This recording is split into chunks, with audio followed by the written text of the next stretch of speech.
असेतु सिन्धुपर्यन्ताय यस्य भारतभूमिका पितृभू पुण्यभूमिश्चैव स वै हिंदूरिति स्मृतः।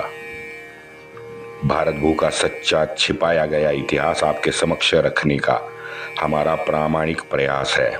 हमारे इन कोशिशों को लाइक सब्सक्राइब करके आप हमें सहयोग करने की कृपा करें। बेल बटन जरूर दबाएं। आज तक हमने इतिहास में ईसा पूर्व 326 से 1857 का कुछ अनदेखा अनसुना जो इतिहास है वो उजागर करने की कोशिश की है। इससे आगे निजाम, मराठा और राजपूतों का इतिहास शेष है। कृपया सहयोग करें, वरना YouTube से ये हमारा इतिहास भी ओझल होने की आशंका है। वंदे मातरम। जय श्री राम। योगेश अनंत काले का सभी सुनने वालों को प्यार भरा नमस्कार। मित्रों, मेरे जैसे घोर इस्लामी आदर्शवाद के विरोधी भी अचरज में है। सही बोल रहा हूँ। हमारे जैसे भी अचरज में है कि अवध प्रांत के अलावा पूरे भारतवर्ष में 1857 और 58 में 2 बार उच्च कोटि का सामान्य जनता का प्रतिरोध अन्य कहीं नहीं हुआ। क्या कारण हुआ होगा? क्योंकि स्वातंत्र की आस है, आक्रांता के अत्याचार है। हाँ, वो तो सभी जगह चल रहे थे। यहाँ शायद जो अवध का नवाब था उसका ये अल तकैया वाला आचरण जो था, और जैसा मैंने फैज़ाबाद के मुल्ला का बताया था, उसने दिखाया हुआ वो जज्बा, वो राष्ट्र प्रेम, मेरे ख्याल से मित्रों शायद यही कारण है कि सारी अवध की सामान्य जनता हो, इत्तेदार हो, सरदार हो, वो छोटी मोटी रियासत के राजा हो, नवाब हो, इवन जो गणिकाएं हैं, सभी एक ही पक्षधर थे, और वो था स्वातंत्र्य। संपूर्ण स्वातंत्र्य के पक्ष में ये सब लोग थे। पूरे जून महीने में हर कस्बे से, बस्ती से, गांव से, अवध में, पूरे प्रांत में लगातार संघर्ष चल रहा था, और ये हमने अभी सुना है। लेकिन भाई सामने वाला प्रतिपक्ष भी कम नहीं था।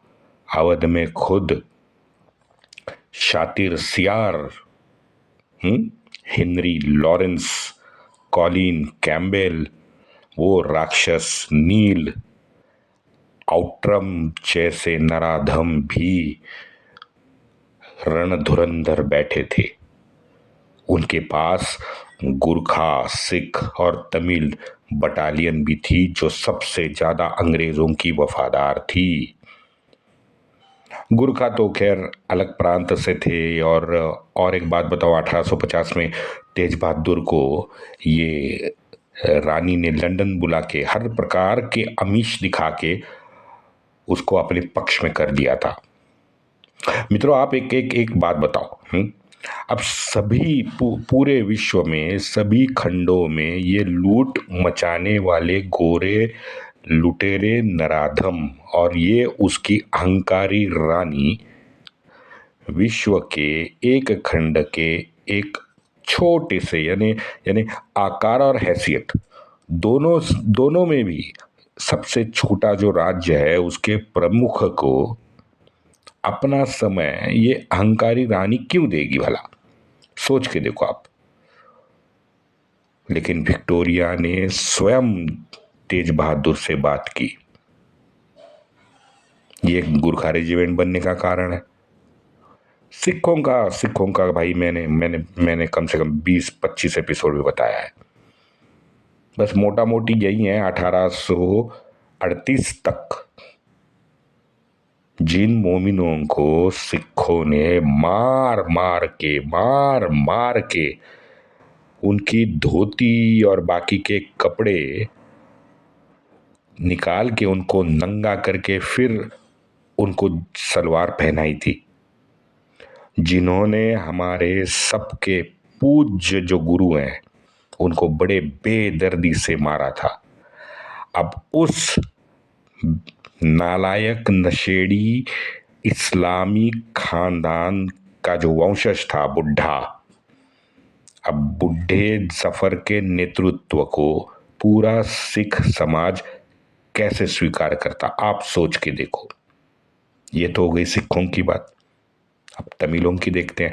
तमिल लोग 1000 साल से उत्तर की राजनीति से अपनी दूरी बनाए रखे थे, अपितु तमिल अंग्रेजों के ज़्यादा नज़दीक आए थे। और ये भी है कि हम सनातनी जितने भी हैं उनको हमेशा नवीनतम ज्ञान दर्शन और वो दर्शन जानने की जो आस है, हाँ, मुझे तो लगता है यही कारण है कि तमिल भाषी हिंदू जो थे वो इन अब्राहमिक रीति रिवाज, उनका गोरापन, उनकी नई भाषा, नई संस्कृति की ओर ज़्यादा आकर्षित कदाचित हो रहे थे, ऐसा मुझे लगता है। क्योंकि हमारी सनातन तो भाई बहती धारा है, इसका कोई अंत ही नहीं है। अब दुर्भाग्य है हमारा कि मानव धर्म निभाते निभाते सनातनियों का सामना इन दाम्भिक एकांगी अब्राहिमिक जानवरों से हुआ। जैसे ईसाई वैसे ही इस्लामी, दोनों में कोई फर्क नहीं है, मैं बताऊं आपको। और मैंने ऊपर कहा कि वाजिद अली हो या इत्तेदार हो, गणिका हो, गणिका म्हणजे जो गणिका हरम में फिर लाई गई, हरम से फिर उसको नवाब ने बेगम बनाया, हाँ, उनके दिमाग में ज़्यादातर ज़्यादातर जो क्या कहते हैं उसे, जो उनके इस्लामी आदर्शवाद ठूस ठूस के जो भरे हैं ना, उससे उनका डीएनए करप्ट हो गया है। अब वाजिद के पूर्वज देख लो, वो भी इससे अछूते रह ही नहीं सकते। चलते हैं 50-100 साल पूर्व, 1755। अब 1755 में अफगानियों अब अफगानी इनको मार रहे थे, वाजिद अली के पूर्वजों को। अफगानियों से लड़ने के लिए नवाब ने मराठाओं की मदद ली। अब मराठाओं की मदद ली, होलकर वहां गए तो नवाब को मराठाओं से संधि करनी पड़ी, क्योंकि मराठाओं ने अफगानियों को भगाया अवध के नवाब के लिए।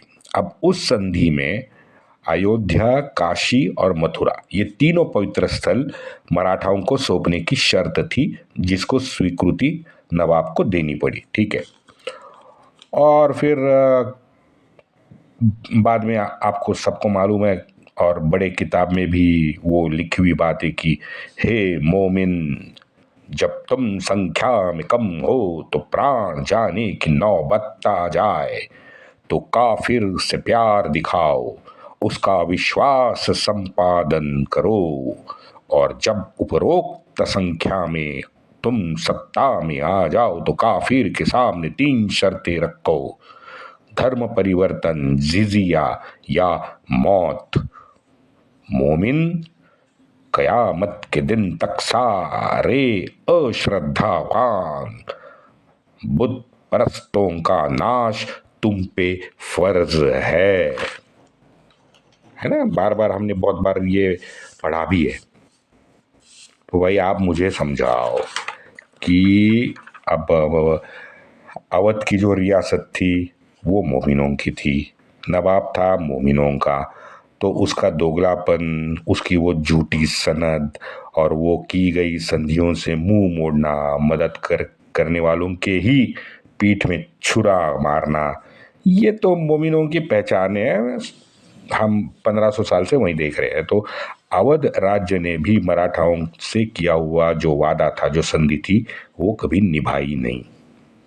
वरना आप बताओ 1755 में ही अयोध्या, काशी, मथुरा में मंदिर निर्माण का कार्य शुरू हो जाता। और दुर्भाग्य देखो, दुर्भाग्य है कि 1761 में पानीपत के हार के बाद कमजोर पड़े मराठाओं ने भी संधि को हाथ से खो दिया।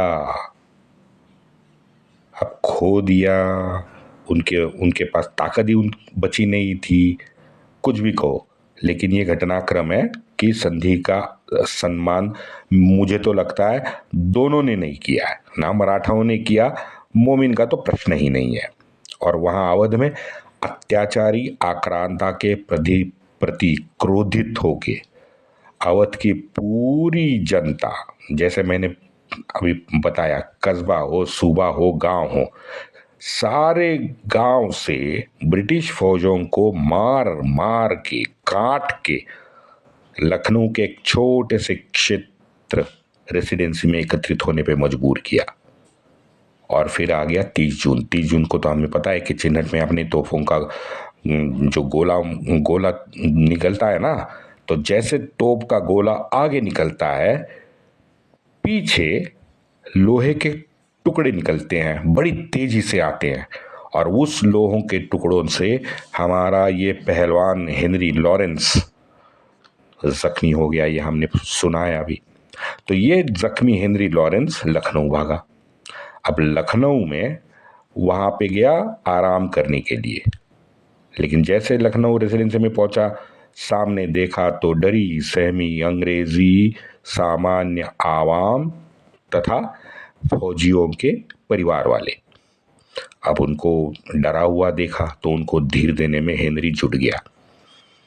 रिकॉर्ड बताते हैं कि 1000 गोरे, 800 हिंदू गुलाम और नौकरदार जो खानसामे वगैरह माली काम करने वाले, बाकी जो बुट पॉलिश करने वाले, पंखा देने वाले, जो ये हमारे गुलाम हिंदू थे, ये तकरीबन 3000 के आसपास ये लोग बड़ी दुरावस्था में रेसिडेंसी के शरण में बैठे हुए थे। जून के महीने में एकत्रित हुई ये मानसिक पराभूत जो भीड़ थी 3000 की, उसका निपात करना बहुत आसान था, बहुत आसान था। लेकिन ये एक बड़ा लेकिन है, हाँ, क्योंकि एकजुटता नहीं थी। 50 तो गुट थे उनमें, हर एक का अपना नायक था, तो एक तरह से ये निर्णायक की फौज थी। अब इस पूरे निर्णायक की फौज ने ये एक सुवर्ण संधि अपने हाथ से गवा दी। और सामने कौन था? हेनरी जैसा चाणाक्ष, बुद्धिमान और प्रखर नेतृत्व वाला राजनीतिज्ञ। उसको मिले 2 हफ्ते। अब उस 2 हफ्ते में रात दिन एक करके अपने रेसिडेंसी के संरक्षण और लश्करी सज्जता को चार चौबंद करने में हेनरी ने सफलता पाई। और वहाँ भाई शहर में क्या होता है, शहर तो पूरा स्वतंत्र अवध राज्य का राजधानी बना हुआ था। लेकिन पहले 5 दिन 6 दिन तो ये विजयोन्माद, बेलगाम, बेफाम नाच गाने, हाँ, सारा समय इन लोगों ने वहीं व्यतीत किया। रिक्त सिंहासन बिल्कुल रिक्त था। और 5-6 दिन के बाद इन लोगों में ये लोग जगे। और बाद में फिर वो कलकत्ता में कैद वाजिद का एक नाबालिग बेटा था, बर्जिस, उस बर्जिस जैसे नाबालिग अपरिपक्व को उन्होंने राज सिंहासन पे बिठा दिया। अब उसका पूरा घटनाक्रम मैंने ऑलरेडी आपको कथित किया हुआ है। बर्जिस का पालकत्व तो बेगम हजरत महल ने अपने पास रखा। जैसे मैंने अभी 2-3 एपिसोड पहले ही बताया था, ये महिला का कौशल्य है। हाँ, ये मैं मानता हूँ कि हमारी जो वीरांगना है, सनातनी वीरांगना है, ये रणचंडिका, एक प्रकार से रणचंडिका ही है युद्ध के भूमि पर। उतना इसका स्तर नहीं था, लेकिन फिर भी ये कूटनीति जानती थी। हाँ, प्रखर स्वातंत्र प्रिय और स्वाभिमानी व्यक्ति भी थी। और इसका कहते हैं क्रिएटिव माइंड था। हाँ, तो दिमाग काफ़ी अच्छा चलता था। वैसे जाते जाते ये बता दूं कि एक महमूद खान पर इसकी विशेष प्रीति थी, उनकी भी एक कथा है। लेकिन खैर, आप जानते हो मैं ऐसी कथाओं पे ना विश्वास रखता हूँ, ना आपको सुनाने में मैं ज़्यादा इंटरेस्टेड हूँ। आप मेरे 200 एपिसोड देखिए, मैं वो ज़्यादा प्रेम कथा, रोमांटिक वो उनमें ज़्यादा विश्वास नहीं रखता हूँ। चलो आगे चलते हैं। तो इस हजरत महल ने सभी जितने भी लश्करी और मुल्की अधिकारी जो थे स्वतंत्र अवध राज्य के, उनका चयन स्वयं किया। ये विशेष बात है मित्रों। राज दरबार में उसकी वैयक्तिक उपस्थिति रोज होने लगी और उसकी अधिकार वाणी थी। हाँ, तो अधिकार वाणी से जल्द ही अवध क्षेत्र में जितनी भी अंग्रेजी हुकूमत के जितने भी दिन और उनका अस्तित्व जो बचा हुआ था अवध पे, उसका नामो निशान रानी ने मिटा दिया। सारे जितने भी अवध राज्य के मंडलिक राजे थे, नवाब थे, इत्तेदार थे, जमींदार थे, उन सबको जोड़ने का काम हजरत महल ने किया और ये सराहनीय है। भाई देखो, चाहे जो हो, अगर अच्छा काम किया है तो इसलिए मैं उसको सराहनीय कहूंगा, बेहिचक कहूंगा, कोई प्रॉब्लम नहीं है। लेकिन मित्रों याद ये भी रखना जरूरी है कि एक शाश्वत और वास्तविक सत्य और एक है, और वो है सामाजिक दूरी। समाज में जो दूरी थी वो तो कायम थी, वो तो गत 1200 साल से थी। हाँ, अब ये रानी ने, मुल्की अधिकारी हो या लश्करी अधिकारी हो, जो भी हो, ये तो सभी मोमिन ही थे। तो ये हजरत महल का जो अधिकारी वर्ग है, उनकी और सामान्य जनता, अवध की जो सामान्य जनता थी, जिसमें पसमानदा मुसलमान भी आते हैं, अब इन दोनों में आत्मीयता तो थी ही नहीं। अब जाहिर है कि जमीन पे जो आदेशों का पालन है, उनकी क्रियान्विता है, उसने बड़ी कठिनाई आने लगी। कायदा कानून नए सिरे से जो लागू होने वाले थे, उसके समय, वो लागू करते समय इन इत्तेदार अशराफियों का, अधिकारियों का, मोमिन अधिकारियों का खुद का स्वार्थ, उनकी ये उम्मियत तुम्मियत, वो बीच में आ गई। अब बताओ, कोई भी क्रांति हो, अगर उसमें ये स्वार्थ और उम्मीद अगर बीच में आए तो क्रांति का क्षीण होना स्वाभाविक है। हमने देखा है कि अगर एक कोई योजना बनती है और उस योजना में एक वर्ग का ही तुष्टीकरण अगर किया जाए, तो आप बताओ ये योजना का अर्थ क्या रहेगा। हाँ, हमारे तो शास्त्रों में लिखा है, बहुजन हिताय बहुजन सुखाय राज्य घटना होनी जरूरी है। लेकिन इस टाइप की राज्य घटना लागू करने में दरबारी और लश्करी धर्मांध अशराफ मोमिन जो थे, उन्होंने दूध में नमक मिलाने का काम किया। ये धर्मांध हिंदू द्वेष में अवध प्रांत में अपनी सीमा लांघ गए थे।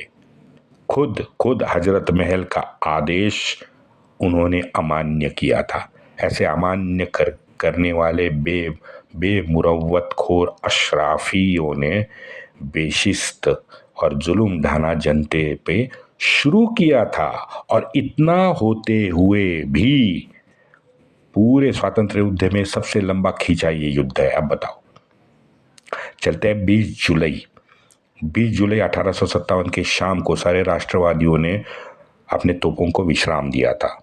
अब लगभग बाद दूसरे दिन सुबह 8 बज गए। 8 बजने के करीब रेसिडेंसी के नजदीक एक सुरंग अचानक जोरों से फट गया, धड़ाम। अब इस फटे हुए सुरंग से राष्ट्रवीर जोश में आ गए।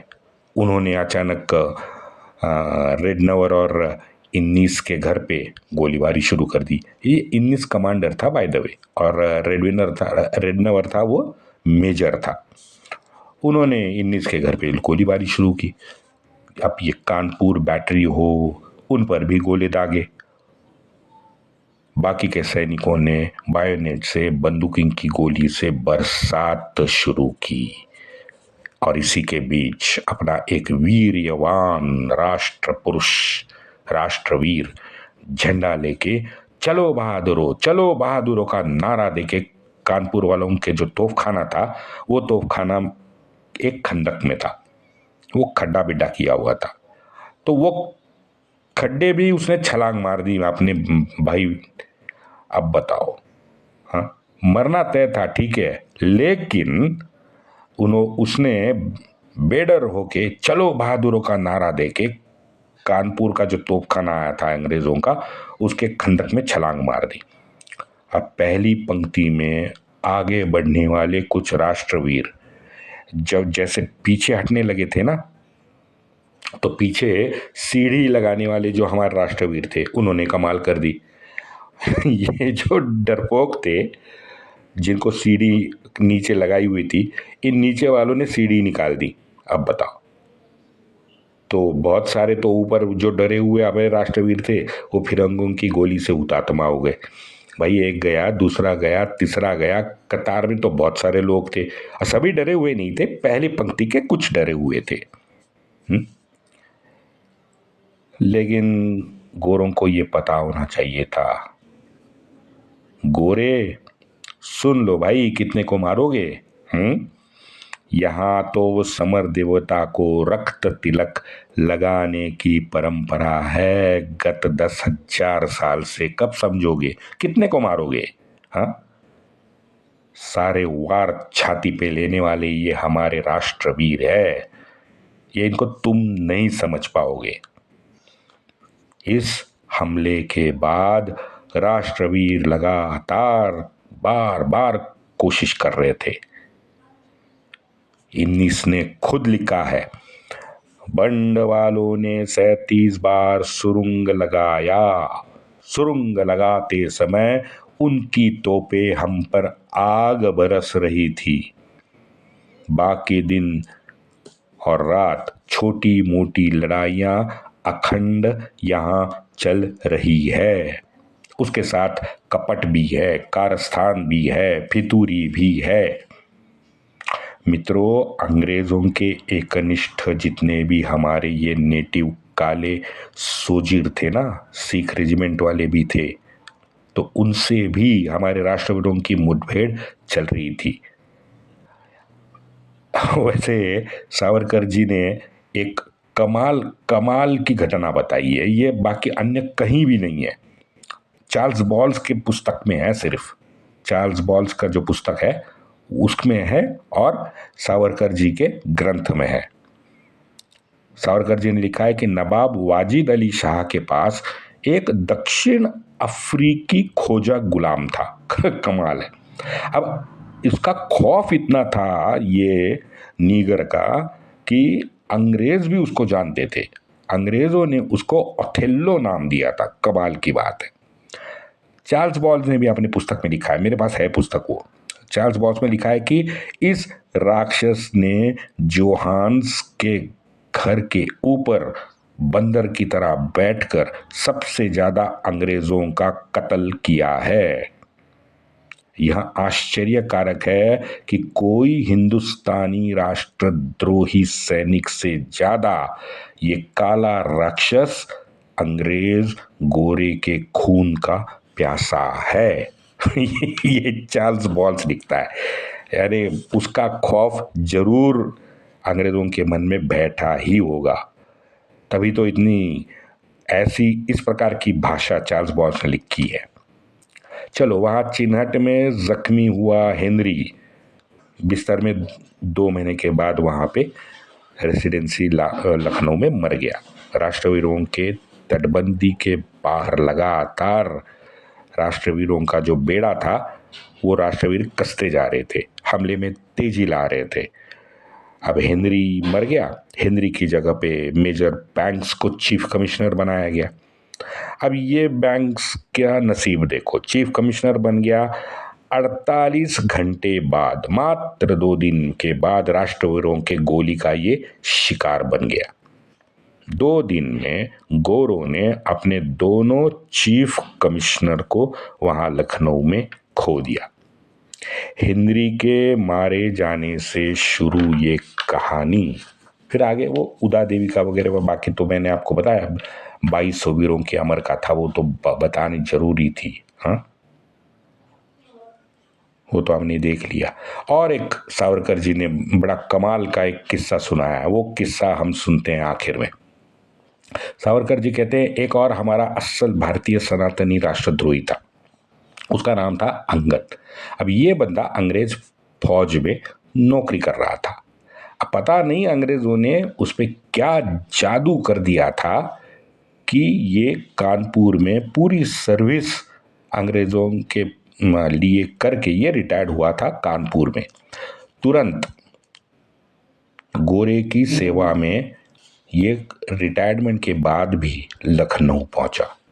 लखनऊ में राष्ट्रवीरों का जो घेरा लगा हुआ था, उस घेरे से एक गोरा 1 इंच भी कदम आगे बाहर नहीं रख सकता था। तो इसलिए ये काम अंगद ने अपने पे लिया। अब वहाँ अंगद अंग्रेज़ों के काम आया। अंग्रेज़ के पास वो निकल गया, अंदर गया। अंदर जाके उसने हैवलॉक की एक महत्वपूर्ण खबर हमारे कमांडर इंग्लिश को दे दी। क्या बताया? इंग्लिश को उसने बताया कि ये हैवलॉक लखनऊ पे आ रहे हैं। तो इंग्लिश ने उसे लिखित जवाब लेके लौटने की आज्ञा दी।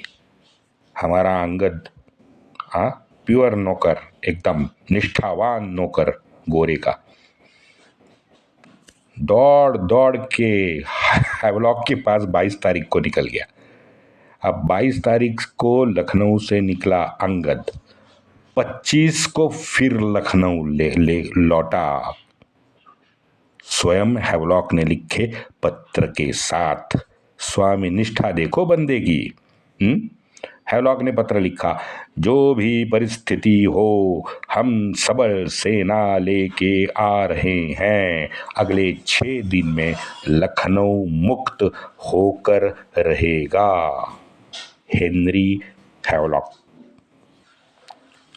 मित्रों, यही अंगद जैसे कुछ कट्टर सनातनी और भी है इतिहास में, जिन्होंने शत्रु के लिए अपना खून बहाया है। अभी मुझे याद आया महाराष्ट्र का, शायद आपको पता ना हो इसलिए मैं थोड़ा सा बता दूं। अफजल खान, जिसका पेट प्रतापगढ़ में छत्रपति शिवराय ने फाड़ा था, उसका पीए था, पर्सनल सेक्रेटरी, ये वकील कह लो, भास्कर कुलकर्णी नाम था। अब भास्कर कुलकर्णी वकील अफजल खान के साथ शामियाने में मौजूद था। अफजल का जैसा पेट फटा है और या फाड़ा है महाराज ने, उसी समय ये भास्कर कुलकर्णी अपने खाए नमक को याद करके उसने छत्रपति शिवराय के ऊपर वार करने के लिए अपना हाथ उठाया। अब आगे कहने की जरूरत नहीं, आप समझ गए क्षणार्धात क्या हुआ होगा। वो काटा गया। चलो जाते जाते मुझे अभी याद आया इसलिए मैंने बताया। भाई ये हैवलॉक आने तो वाला था, हाँ, बड़े डिंगी हाक रहा था, सबल सेना के साथ, हाँ, लखनऊ 5-6 दिन में पूरा स्वतंत्र करके रहेंगे, वगैरह वगैरह वगैरह। वैसे जाते जाते बताऊं, ये ना जुलाई में आया ना अगस्त में आया। हेनरी हैवलॉक पहुंचा सितंबर में। देखते हैं आगे क्या हुआ लखनऊ में। वंदे मातरम।